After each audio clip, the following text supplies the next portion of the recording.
Megastar Chiranjeevi latest movie Khaidi number 150 కలెక్షన్ల tsunami సృష్టిస్తోంది.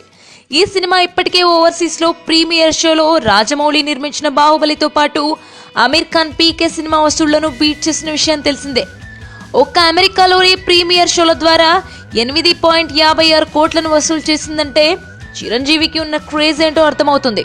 ఇకపోతే 2 తెలుగు రాష్ట్రాల్లో తొలి రోజున ఏకంగా 15 కోట్ల మేరకు వసూలు చేసినట్టు సమాచారం.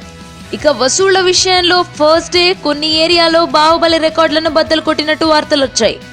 ప్రీమియర్ బెనిఫిట్ షోలతో కలిసి 39 కోట్లు రాబట్టినట్టు ఫిల్మ్ మేకర్స్ నుంచి అందుతున్న లేటెస్ట్ సమాచారం. ఒక్క అమెరికాలోనే ప్రీమియర్ షోల ద్వారా 8.56 కోట్లు వసూలు చేసినట్టు బాలీవుడ్ ట్రేడ్ అనలిస్ట్ తరుణ్ ఆదర్శ్ ట్విట్టర్లో రాసుకొచ్చాడు.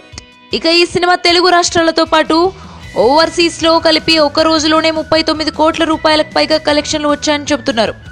రాజమౌళి సూపర్ హిట్ మూవీ బాహుబలికి ది బిగినింగ్ కి మొదటి రోజు కలెక్షన్లు 35 కోట్లు సాధించిందని, ఇప్పుడు ఆ రికార్డ్ ను చిరు మూవీ బద్దలు కొట్టిందని చెప్తున్నారు. దీంతో చిరు తెలుగు సినిమాకు కొత్త టార్గెట్ ఇచ్చాడని ప్రశంసల వర్షం కురిపిస్తున్నారు. చిరు సెట్ చేసిన ఈ రికార్డ్ ని బాహుబలి 2 బద్దలు కొడుతుందని కొందరు అభిమానులు అంచనా వేస్తున్నారు. అయితే గల్ఫ్ విషయానికి వస్తే Dubai, Oman, Muscat, Kuwait, Saudi అరేబియాల్లోనూ ముందుగానే టికెట్లు అమ్ముడుపోవడంతో 5 కోట్లు రావచ్చని ఓ అంచనా. ఇక తెలుగు రాష్ట్రాల్లో ఓవరాల్ గా 15 కోట్లు వచ్చినట్టు ఇన్సైడ్ సమాచారం.